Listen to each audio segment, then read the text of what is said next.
Hey, I'm Alice. And I'm Jack. Recently, we visited Savannah, Georgia, and during our trip, we decided we wanted to go to a museum. There were two museums recommended to us. One was the Prohibition Museum. This covers the time period in America's history when alcohol was outlawed, and it actually ended with a bar, so that sounded interesting. But the other one recommended to us was called the Graveface Museum. This has a lot of very eclectic, unique items, and we decided this would be a great Halloween video. So that's the museum we're going to show you today.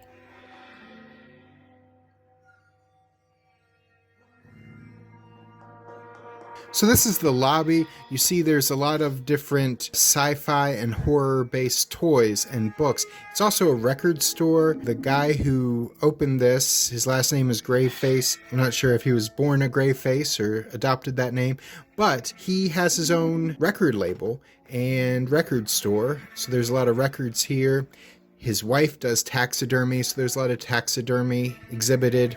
So a lot of strange things going on, and we heard it covered some interesting topics that might be of interest, like circuses and true crime and cults.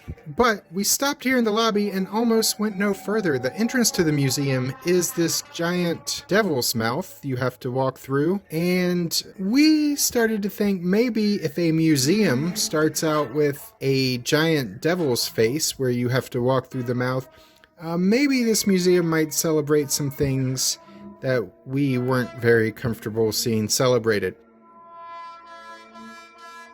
This first room was from one person in particular who collected these oddities. Yeah, his name was Homer Tate. So we learned from the Homer Tate Wikipedia that he was a man who devised unusual artifacts that were used a lot of times in sideshows or roadside attractions.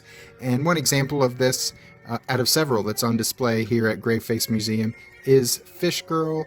He made interesting artifacts like this, like shrunken heads. Lots of interesting novelties. Another area of the museum is dedicated to cults. Here you see Jim Jones' sunglasses on display. He, of course, was the leader of the People's Temple cult. They committed mass suicide by drinking poisoned Flavor Aid, and here you see the actual packets of Flavor Aid. You could also listen to these audio tracks of the sounds of the mass suicide as it was happening. We decided not to do that, but it's available if you're interested. They also have exhibits about Heaven's Gate, another mass suicide cult.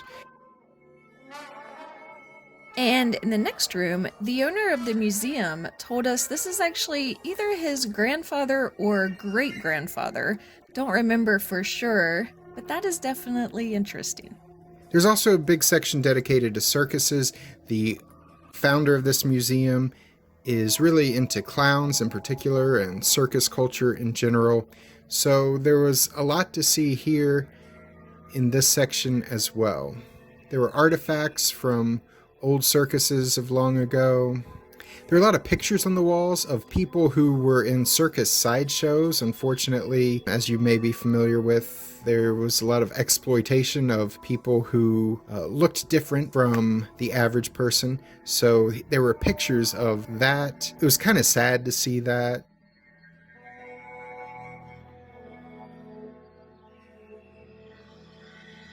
But a lot of this circus memorabilia was very interesting, including old circus posters, old articles about circuses. Here is a picture from the wedding of Tom Thumb and his wife Lavinia Warren. Those were little people who were performers in the circus sideshow. And their wedding was a big circus event back in the day.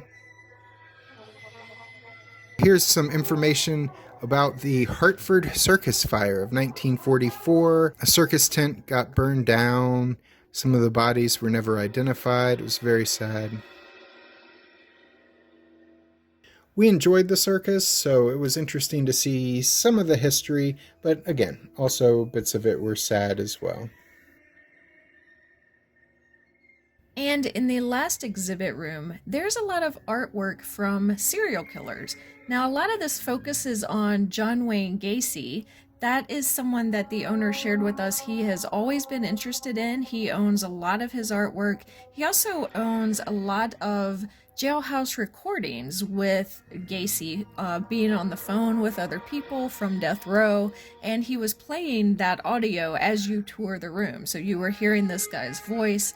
Lots of interesting artwork there. And then these are diaries, journals, and they also had these old postcards from Lizzie Borden. And she is alleged to have committed murders as well. One of the postcards is dated 1912, so some really old artifacts here.